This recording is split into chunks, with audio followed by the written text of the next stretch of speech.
o Tony Garcia se insurge para levar até o Supremo Tribunal Federal. Por quê? O Moro sai da 13ª Vara Federal, ele vai até a Gabriela Hardt, lembra dela? Sim. A juíza que substitui o Sérgio Moro e fala, veja só, eu fui aqui delator, eu preciso das informações que eu prestei, porque eu já denunciei aqui uma vez, não fizeram nada, o Sérgio Moro nunca me repassou o material que eu sei que a Polícia Federal entregou para ele, esse material não foi juntado aos autos, e eu tenho direito de buscar agora o que eu entendo ter sido um abuso de autoridade dele como juiz, da minha função como réu colaborador. E ela falou, senta lá, Cláudia, digamos assim, em português bem claro, nada foi feito. Passa para um outro juiz, a 13ª Vara Federal de Curitiba. De novo, nada é feito. Até que, como eu disse, chega lá ao posto o doutor Eduardo Apio, que é um juiz federal, hoje afastado, e ele fala, eu vi aqui que tem os pedidos desse cidadão, ex-deputado Tony Garcia, para acessar os autos, vi que jamais foram juntados os documentos que ele pediu, então ele está dizendo que tem menção à autoridade com foro de prerrogativa de função.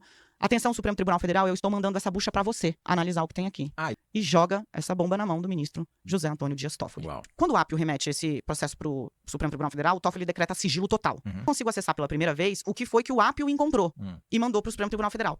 Por que ele manda? Porque há registros, relatórios sintéticos desse agente da Polícia Federal que ficava lá, dentro do escritório, infiltrado, nos quais ele diz, 15 de fevereiro, Toledo conversou com fulana de tal. Só. 16. Não tem transcrição, não tem íntegra, não tem nada disso. Mas era a primeira prova de que existiu uma gravação acompanhada pela Polícia Federal, cientificada ao juiz e ao Ministério Público Federal naquela ocasião. Cientificado no sentido que deu ciência. Quando a gente acessa quando eu acesso os primeiros registros, eu tenho acesso ao acordo de delação premiada do Tony Garcia, que é essa bizarrice que a gente já falou um pouco aqui, com a descrição, e ao próprio Moro, quem assina isso é importante, porque o Moro está lá durante a elaboração, em pessoa física, durante a elaboração desse acordo. Então, as descrições ali são alvo de interesse direto, né? O que ele está pedindo ali são alvo de interesse direto dele enquanto juiz. Moro até então dizia que não havia determinado ou gravado nenhuma autoridade com foro de prerrogativa de função. Ele negava. Peremptoriamente. E que as alegações que chegaram ao Supremo eram fruto de, abro aspas, fantasias de um criminoso condenado,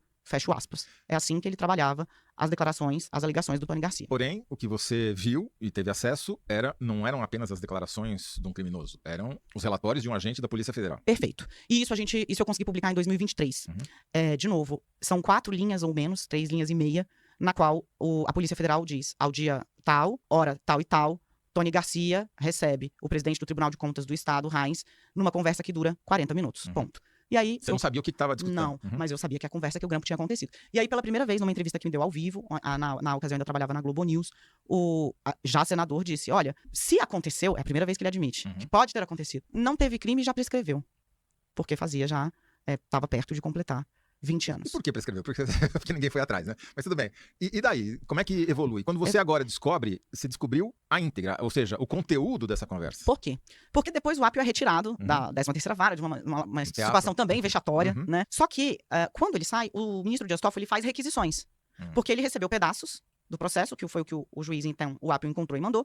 E aí ele fala, essa gravação aqui, cadê? Manda pra cá. Esse é outro que diz que tá em vídeo aqui, cadê? Manda pra cá.